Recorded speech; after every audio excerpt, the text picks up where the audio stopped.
A todos les saludamos ahora desde la radio de la Universidad Católica Caritas y les saludo a todos nuestros lectores y tenemos un gusto hoy hablar con el señor Carlos Martini, un comunicador, y bueno, no creo que haga falta presentarle tanto porque todo el mundo le conoce. Muchas gracias, señor Carlos. Al contrario, muy amable usted y sobre todo para todos los que están viendo.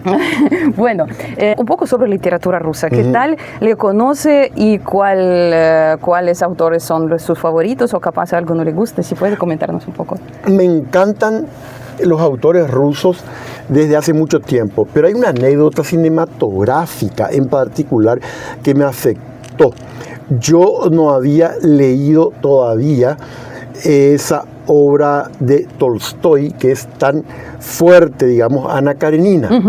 Vi una adaptación cinematográfica. Entonces yo pensé, si esta adaptación sigue las líneas de la novela de Tolstoy, esa me va a gustar. Fui inmediatamente y así fue. Fue con, me acuerdo también, Ana Karenina, porque yo tiendo a, digamos, como soy existencialista, buscar los problemas reales y las angustias efectivas de los seres humanos, no grandes sistemas. Y Tolstoy puso el dedo en la llaga de qué pasa cuando se está descomponiendo un matrimonio. Y el final es de los más inolvidables. Ahí comencé. Entonces leyendo Ana Karenina. Pero luego hice lo que yo considero un salto fundamental. Lo conocí a Dostoyevsky. Y cómo lo conocí a él realmente, más allá de los hermanos Karamazov, para entendernos, más allá, digamos, de todas sus otras obras, es Memorias del Subsuelo. Ocurre que Memorias del Subsuelo, cuando yo lo leí ese libro, recordé, pero si este hombre se adelantó a Kafka, te explico. El checo Franz Kafka es uno de mis autores preferidos. Él supo entender muy bien la total desorientación y absurdo de la existencia. Y lo que hace Dostoyevsky en Memoria del Subsuelo es colocarnos en la piel de un ser prácticamente desquiciado, que ni él mismo, por lo visto, sabe lo que pasa y que esto es un símbolo. Desde el subsuelo habla. Es decir, significa que está hablando desde abajo, entre los que están abajo. Esa obra, Memorias del Subsuelo, me fascinó muchísimo. Por supuesto, también me llegó hondo los hermanos Karamazov sobre ese interrogante sobre una familia, Dios y sus relaciones, crimen y castigo. Pero si vos me decís con cuál obra, curiosamente, yo me quedaría en lo personal, no digo que sea mejor porque me llegó hondo, porque había ya ido a Kafka y me interesa el existencialismo, es Memorias del Subsuelo.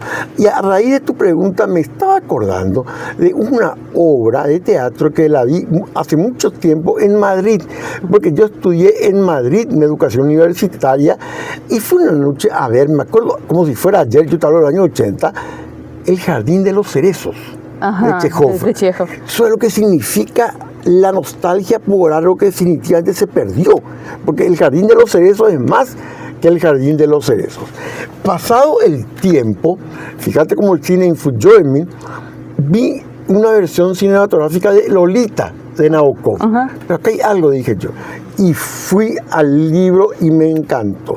Y luego alguien que ya formó parte del siglo XX, estoy hablando casi todo del siglo XIX, también llegué al cine, Doctor Zhivago, de Boris Pasternak. Yo después recién llegué al libro de él, que por cierto era muy difícil de conseguir. Como vos te das cuenta, hay como una relación, en mi caso, entre el mundo cinematográfico y el mundo literario. Te puedo citar más, pero estos son los que me acuerdo ahora que me marcaron intensamente. Principalmente, Tolstoy fue la puerta de entrada, pero realmente si me preguntas, bueno, ahora ¿con quién te quedaste? Diría con Dostoyevsky, y además porque él esconde una filosofía tremendamente, como te decía, existencialista. Ver a la gente tal como es y la observa a sí mismo. Y al hacer esa tarea existencialista, qué duda cabe que Memorias del Subsuelo es una obra maestra.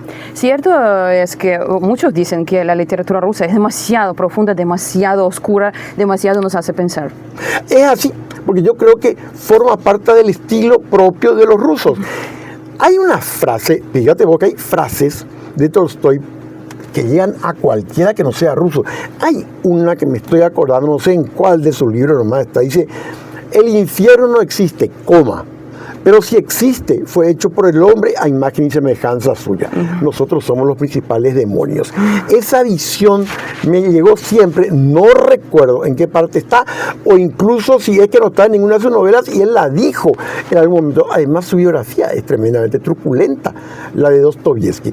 Por lo tanto, si me preguntas qué es lo que a mí me atrae sobre todo la literatura rusa, coincide con mi visión del mundo. Porque en realidad yo llegué a la literatura rusa después del checo Kafka. Porque Kafka muestra claramente el absurdo de la existencia humana y lo trágico. Y esa dimensión trágica está en la literatura rusa. En los libros de Dostoyevsky o de Tolstoy o lo que sea, si son tan profundos, ¿verdad?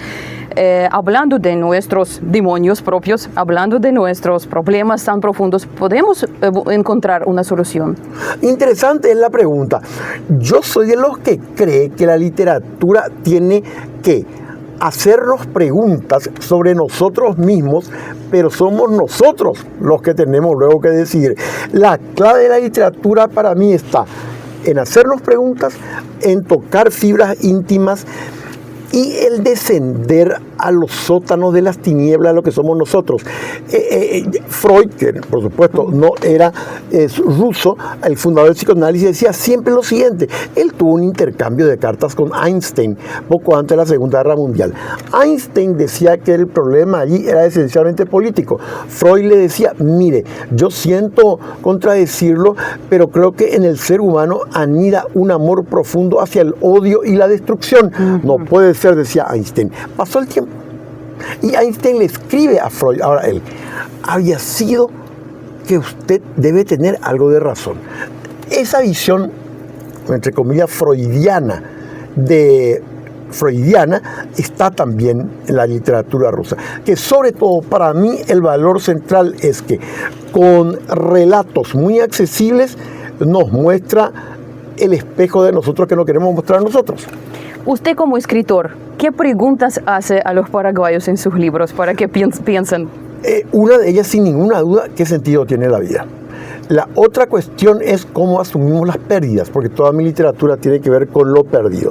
El sentido de la vida, cómo asumimos las pérdidas. Y la tercera pregunta para mí es, si estamos en un laberinto, ¿ese laberinto tiene puertas o no? Bueno, muchísimas gracias. Al contrario.